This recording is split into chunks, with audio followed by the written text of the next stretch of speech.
നമ്മുടെ ഹീറോ ജോലി സ്ഥലത്ത് വിഷ്ണു നാരായണനും വീട്ടിലെ കുട്ടേട്ടനുമാണ്. വീട്ടിൽ അയാൾക്ക് ഭാര്യയും അമ്മയും മാത്രമേ ഉണ്ടായിരുന്നുള്ളൂ. മക്കൾ ഒന്നും ഉണ്ടായിരുന്നില്ല. ആള് ഭയങ്കര കോഴിയാണ് കേട്ടോ. കോഴി എന്ന് വെച്ചാൽ വെറും കോഴിയല്ല, കോഴിയുടെ രാജാവ് എന്ന് വേണമെങ്കിൽ പറയാം. അയാൾ ജോലി സ്ഥലത്ത് പല പെണ്ണുങ്ങളുടെയും പിറകെയാണ്. ജോലി ഒന്നും ആയിരുന്നില്ല അയാളുടെ മുഖ്യ, പെണ്ണുങ്ങൾ തന്നെയായിരുന്നു. അയാൾ ഊട്ടിയിൽ കുറച്ച് തേയിലത്തോട്ടങ്ങളും ഫാക്ടറിയും വാങ്ങിയിട്ടിരിക്കുന്നത് തന്നെ വീട്ടിൽ നിന്ന് മാറി നിൽക്കാനും ഈ കോഴിത്തരത്തിനും വേണ്ടി മാത്രമായിരുന്നു. അതിന് കൂട്ടായിട്ട് അയാൾക്ക് ഒരു ഡ്രൈവറും ഉണ്ടായിരുന്നു. പെണ്ണുങ്ങളുടെ കാര്യം പറയുമ്പോൾ സപ്പോർട്ട് ചെയ്ത് അത് അങ്ങോട്ടും ഇങ്ങോട്ടും എത്തിക്കുന്ന ഒരു അംശമായിരുന്നു ആ ഡ്രൈവർ. അതിനുള്ള വകയും അയാൾ അടിച്ചു മാറ്റുന്നുണ്ടായിരുന്നു. 42 വയസ്സുള്ള അയാൾ എല്ലാ പെണ്ണുങ്ങളോടും 31 വയസ്സ് മാത്രമാണ് പറഞ്ഞിരുന്നത്. ചെറിയ പെൺകുട്ടികളോട് മാത്രമായിരുന്നു അയാൾക്ക് താല്പര്യവും. പക്ഷെ ഒരു കാര്യമുണ്ട്, ഒരു പെൺകുട്ടിയും അയാൾ വിചാരിക്കുന്നത് പോലെ ആയിരുന്നില്ല. എല്ലാവരും അയാളെ മുതലാക്കിയിരുന്നു. സാധനങ്ങൾ അടിച്ചു മാറ്റാനും കറങ്ങാൻ പോകാനും മാത്രമാണ് അയാളുടെ കൂടെ പെൺകുട്ടികൾ കൂടിയിരുന്നത്. അങ്ങനെയിരിക്കെ ആത്മാർത്ഥമായി സ്നേഹിക്കുന്ന ഒരു ടീച്ചർ അവന്റെ വീട്ടിലേക്ക് വരികയും അവർ അന്ന് രാത്രി അവിടെ കഴിയുകയും ചെയ്യുന്നു. ആ പെൺകുട്ടിക്ക് അയാൾക്ക് ഭാര്യയുള്ള വിവരം അറിയില്ലായിരുന്നു. താൻ കെട്ടിക്കോളാം എന്ന് പറഞ്ഞാണ് അവളെ അയാൾ കൊണ്ടു നടന്നിരുന്നത്. അവൾ അത് വിശ്വസിക്കുകയും ചെയ്തിട്ടുണ്ടായിരുന്നു. അങ്ങനെയിരിക്കെ പെട്ടെന്ന് ഒരു ദിവസം അമ്മയുടെ വിളി വരുന്നു. വീട്ടിലേക്ക് അർജന്റായിട്ട് ചെല്ലണമെന്ന് പറഞ്ഞ് അവൻ അങ്ങോട്ട് പോകുന്നുണ്ട്. വീട്ടിൽ അവൻ നല്ല മകനും അടിപൊളി ഭർത്താവുമായിരുന്നു. ഒരു പെൺകുട്ടിയുടെ മുഖത്ത് പോലും നോക്കാത്ത ഭർത്താവാണെന്നാണ്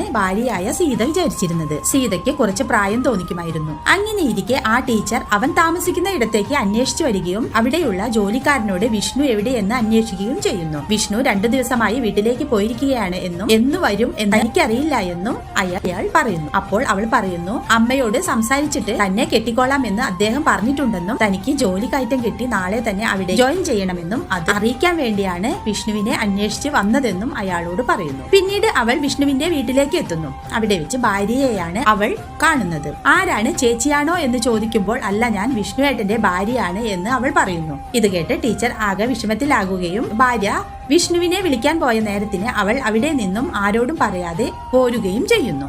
പിന്നീട് വിഷ്ണു തിരിച്ച് ജോലി സ്ഥലത്തേക്ക് വരികയും അവിടെ വീണ്ടും തന്റെ വേലത്തരങ്ങൾ തുടരുകയും ചെയ്യുന്നു. ഒരു ദിവസം അയാൾ ഒരു പ്രായമുള്ള ആളുടെ കൂടെ ഒരു സുന്ദരിയെ കാണുന്നു. അയാളെ നമ്മുടെ ഹീറോ പരിചയപ്പെടുകയും ഇതെങ്ങനെ സാധിക്കുന്നുവെന്ന് കിഴവനോട് ചോദിക്കുകയും ചെയ്യുന്നു.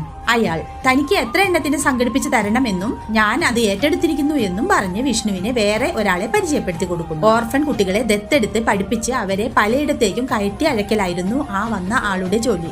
എല്ലാവരുടെ മുമ്പിലും വളരെ മാന്യനായിട്ടുള്ള അയാൾ വിഷ്ണുവിനോട് പറയുന്നു, തനിക്ക് പറ്റിയ ഒരു കിടിലൻ സാധനം എന്റെ കൈവശമുണ്ടെന്നും ഒരു ഇല്ലത്തെ കുട്ടിയാണെന്നും ഇല്ലം പൊളിക്കാൻ പോയി ആ കുട്ടിയെ കൂടി തനിക്ക് കിട്ടിയതാണെന്നും ഇപ്പോൾ ഞാനാണ് അതിന്റെ ഉത്തരവാദിത്വം എല്ലാം ഏറ്റെടുത്തിരിക്കുന്നത് എന്നും അയാൾ വിഷ്ണുവിനോട് പറയുന്നുണ്ട്. അങ്ങനെ ആ പെൺകുട്ടിയുടെ ഡാൻസ് പ്രോഗ്രാം നടക്കുന്നിടത്തേക്ക് വിഷ്ണുവിനെയും ആ കിഴവനെയും കൊണ്ടുപോകുന്നു. അങ്ങനെ പ്രോഗ്രാം കഴിഞ്ഞ് തിരിച്ചു പോരുമ്പോൾ അയാൾ വിഷ്ണുവിനോട് 50,000 രൂപ തന്നാൽ അവളെ ഒരാഴ്ചത്തേക്ക്